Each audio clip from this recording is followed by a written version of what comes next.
Hello there.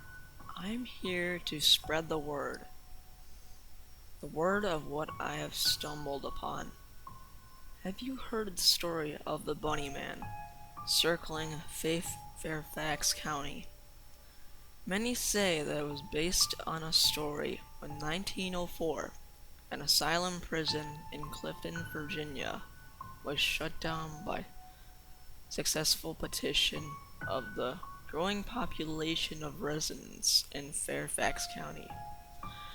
During the transfer of inmates to a new facility, the transport carrying the inmates crashed. Some prisoners escaped or were found dead. A search party finds all but one of them. During this time, locals allegedly began to find hundreds of cleanly skinned, half-eaten carcasses of rabbits hanging from the trees in the surrounding areas. Another search of the area was ordered and the police located the remains of Marcus Wolster, left in a similar fashion to the rabbit carcasses, hanging in a nearby tree or under a bridge overpass, known locally as the Bunnyman Bridge. Along the railroad tracks at Colchester Road, officials named the last missing inmate, Douglas J. Griffin, as their suspect and call him the Bunnyman. But for one legend, there must be others.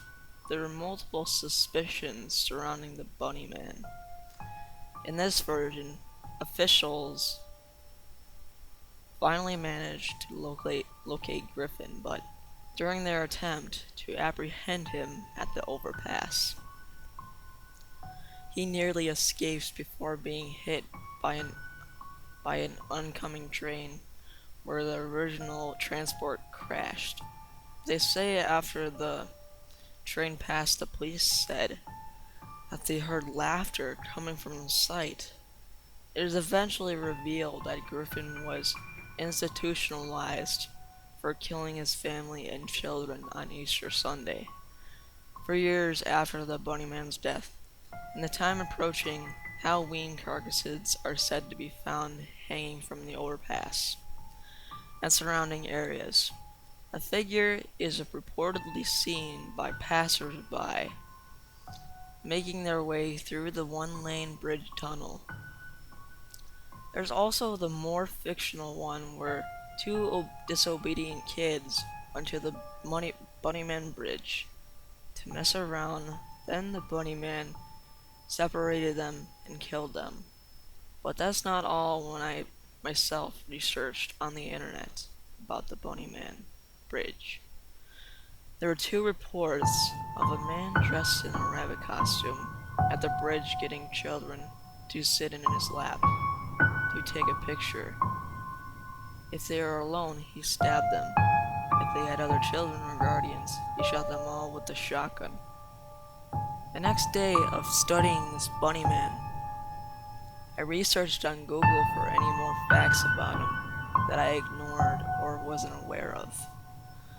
But there was nothing, so forgetting about the Bunnyman altogether, I went to some YouTube channels I enjoyed.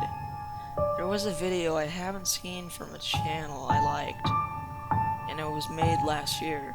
How could I have missed that? I clicked it. It looks like they were doing a Blair Witch project. I thought it would be a funny parody, because the guys on this channel are very into comedy, but to my surprise, that wasn't the case at all. I read the comments before I saw the video, and all of them were saying things like, "It made me so sad when you started yelling. That was incredible acting." I got confused. They were sad and scared. But these guys are usually hilarious. I started watching the video. It was 25 minutes long in the beginning. It started out kind of like Blair Witch, a bunch of kids messing around.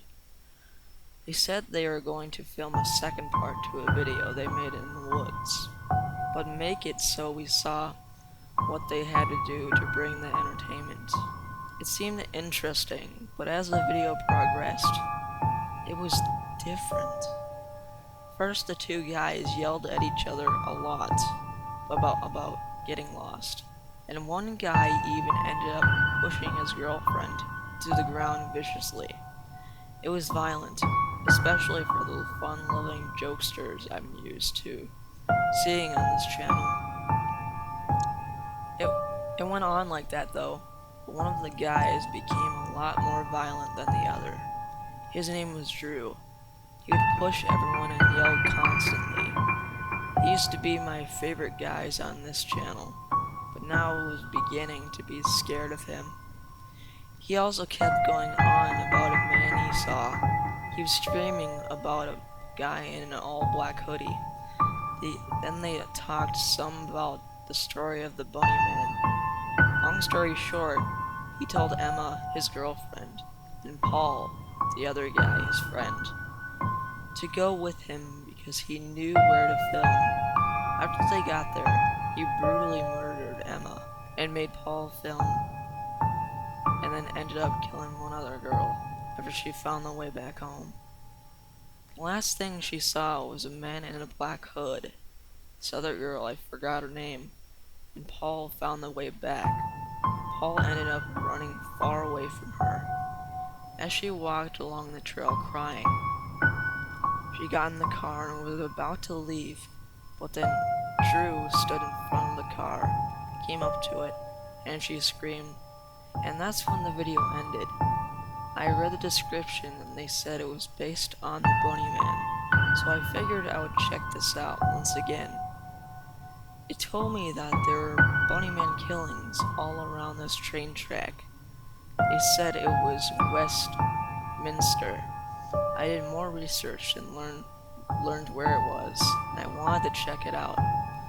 I was always into creepypasta, and this would be my first going to the scene kind of thing.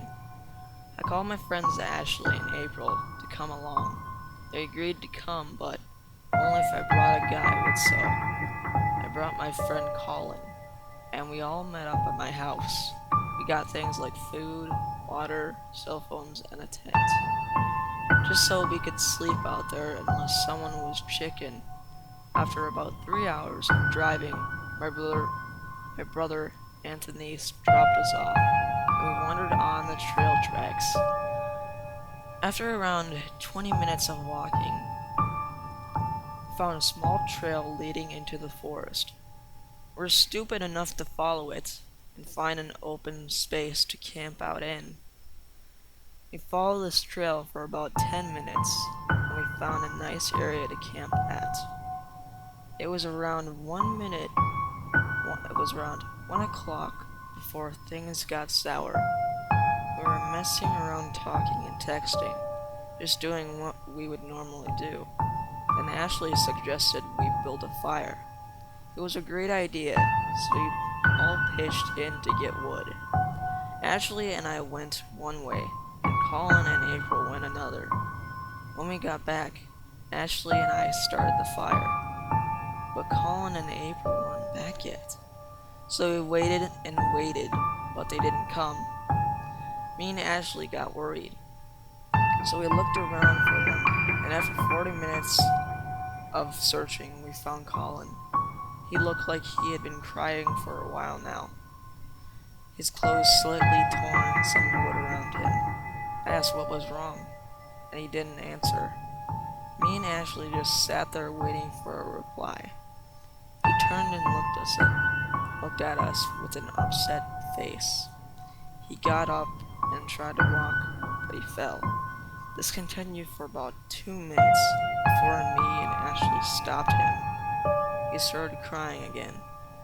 I continued to ask him what was wrong. He took a stick and tried to hit me, but Ashley pulled him away.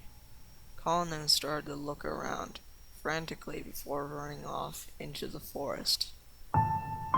We called after him, but he didn't come. We looked, but couldn't find anything.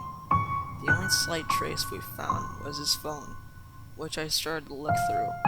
All I found new was a picture of the forest. Nothing I could see was in the picture but some trees, grass, and weeds. I showed Ashley and she almost started to cry. I asked her what she saw, but she fell to the ground and pointed to a patch of grass in the photo. That's what I saw it.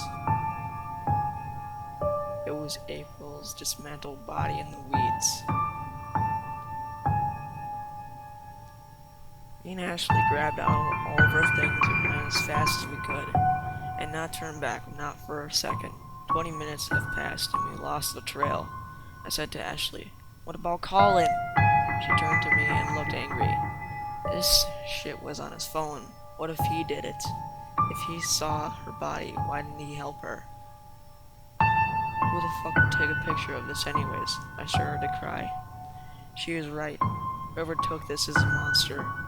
We continued to walk until we saw an opening in the trail, but it wasn't to the outside. It was a house. She walked inside with me, hoping that there was someone there to help. But when she opened the door, she screamed louder than I'd ever heard her scream.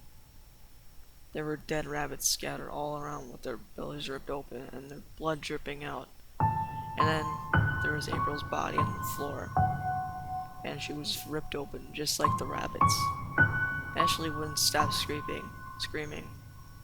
I tried to get her to hush so that nobody would know we were here, until I heard a shotgun, and she fell headfirst onto the ground. In front of me was a man in a rabbit costume.